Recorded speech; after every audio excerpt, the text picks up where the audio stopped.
الحمدللہ رب العالمین والعاقبۃ للمتقین والصلاۃ والسلام علی رسول الکریم اما بعد۔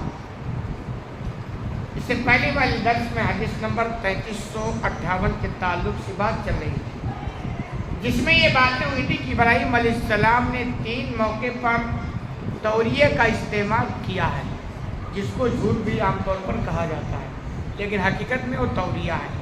ایک تو یہ تھا کہ میلہ کے لیے جب قوم جا رہی تھی تو انہوں نے کہا تھا میں بیمار ہوں۔ دوسرا یہ تھا کہ جب ان سے پوچھا گیا بھائی بتوں کو کون توڑا تو انہوں نے کہا ان کے بڑے نے کیا ہوگا۔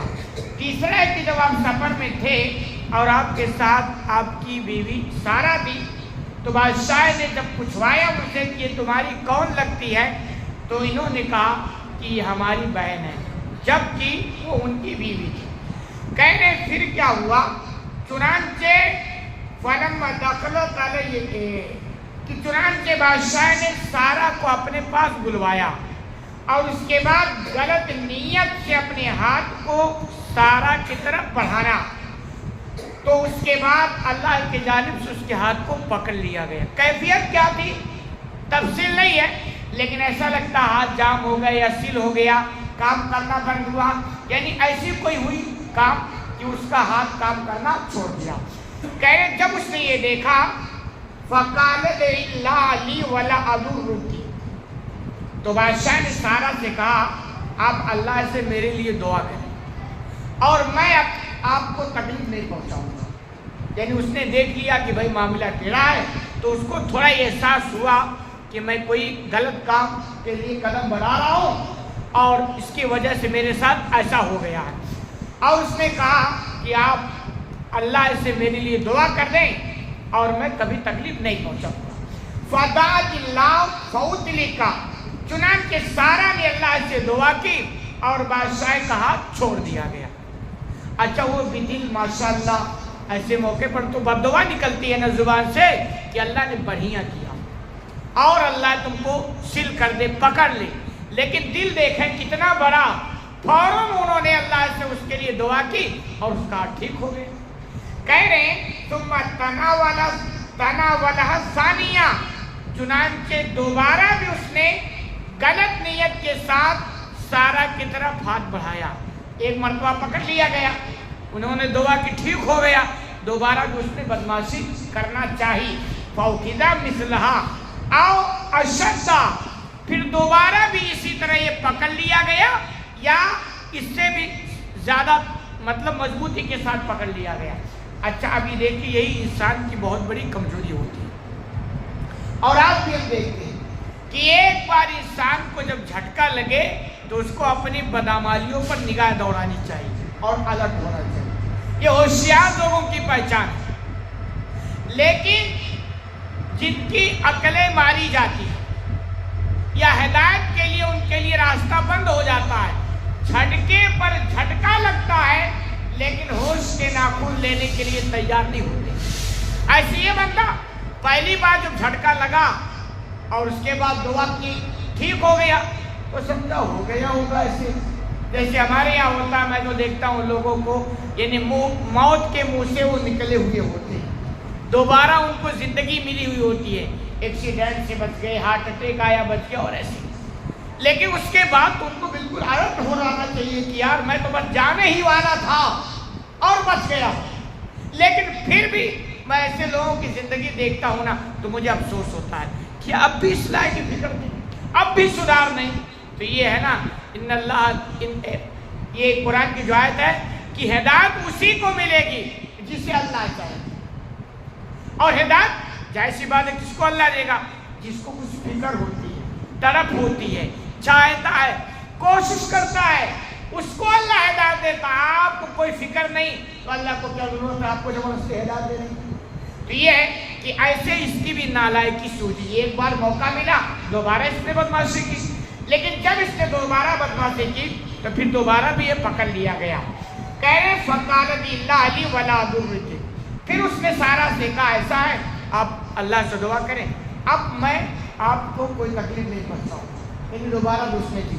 اچھا سارا کے دل دیکھیے، وَدَعَتْ، پھر انہوں نے دعا کر دی، ہم جیسے لوگ آج کے لوگ کہتے اب تو ایک بار موقع تو مل گیا تھا نا، سدھرنا چاہیے تھا، دوبارہ پھر اس نے بدمعاشی کرنا چاہیے، اب تو دعا نہیں نکلنی چاہیے. لیکن اللہ والوں کے دل بہت بڑا ہوتا ہے اور ان کا ایمان بھی بہت مضبوط ہوتا ہے کہ اگر ہمارے ساتھ اللہ ہے نا، ان جیسے لوگوں سے جلدی کرنے والا نہیں ہے. تو لگتا ہے کہ ایمان بہت مضبوط اور دریا دلی کا ثبوت، اور پھر دوبارہ انہوں نے دعا کر دی. وقت لکھا پھر وہ چھوڑ دیا گیا. فدا بازا حسبت ہی، اس کے بعد اس بادشاہ نے اپنے بعض خدمت گزاروں کو بلایا، اس کے خادم وغیرہ تو ان میں سے کسی کو بلایا. فقال انکم لم تاتونی بانسان انما اتیتمونی بشیطان. اس نے بلایا اور کہا تم میرے پاس کسی انسان کو نہیں لے کے آیا ہوں، یہ تو کوئی شیطان سمجھ میں آ رہا ہے، کیونکہ اللہ ایمان یہ اتنا مضبوط ان لوگوں کے پاس ہوتا نہیں. تو ان کو جب کچھ ترسماتی طریقے لکھتے ہیں تو یہی دماغ لگتا کہ کوئی شیطان ہے، کوئی جنات ہے اور کوئی اس طرح کی چیزیں ہیں. تو اس نے کہا ایسا لگتا ہے کوئی انسان پکڑ کے میرے پاس نہیں لائے ہو، یہ تو کوئی شیطان یا جنوں کا کوئی سرکس شیطان ہے. اور ہوتا بھی یہی ہے، جب کہ دماغ یہ لگا جائے شیطان بھلائی نہیں چاہتا، شیطان تو چاہے گا اور بدمعاشی، اس میں تعاون کرتا ہے. آپ نیک کام کرو گے شیطان مدد نہیں کرے گا، تعاون نہیں کرے گا. آپ غلط کام کرو، آپ کے لیے دیکھو کیسا راستہ ہموار کرتا ہے. تو دماغ اگر ہوتا تو شیطان کا کام خرافات ہے، وہ تو اور چاہتا ہے دنیا کے اندر زنا ہو، فحش ہو، برائیاں ہو بھی ہے، وہ تو یہ اور چاہتا ہے. لیکن کھوپڑی کی فرق ہے.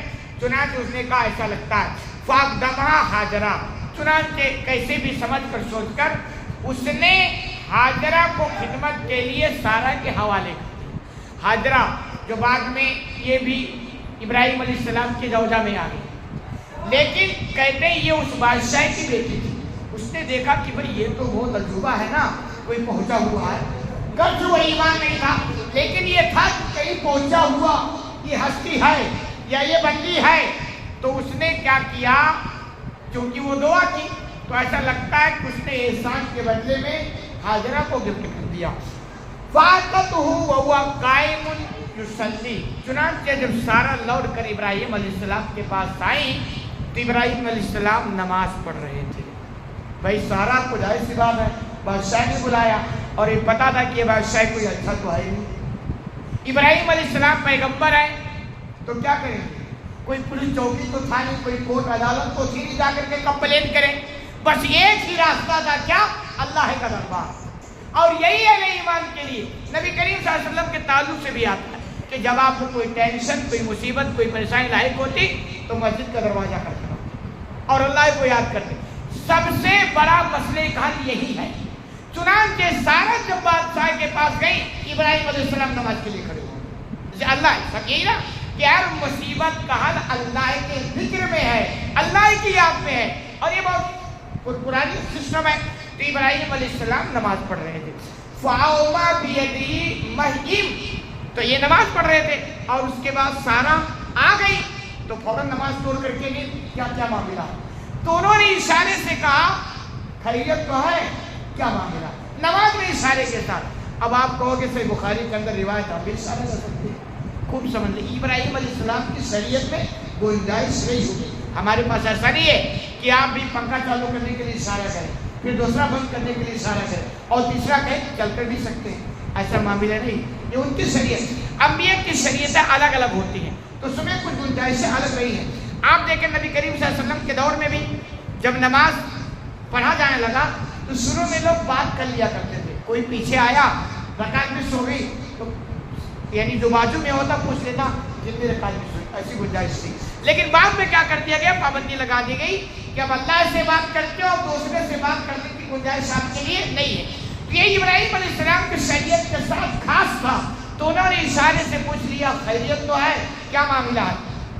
قالت، سارا نے جواب دیا رد اللہ قید الکافر اب الفاجر بنہرہ، اللہ رب العالمین نے کافر یا فاجر کی چال کو اس کے منہ پر مار دیا. یعنی یہ بتائیں کہ وہ بندہ جو کافر تھا، فاجر تھا، اپنے مقصد میں الحمدللہ کامیاب نہیں ہوا. اللہ کی مدد ہمارے ساتھ رہی ہے. وَأَقْدَمَ حَاجَرَةَ، اور پلس خدمت کے لیے اس نے حاجرہ بھی ہمیں گفٹ کر دیا ہے۔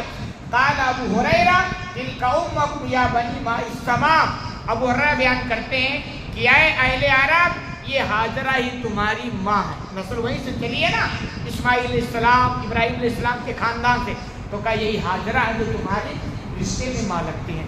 تو خلاصہ کلام ہے کہ دیکھیے ہمارا ایمان مضبوط ہو ہمارے مسئلے کا ہو، اور مضبوط کیسے ہوگا؟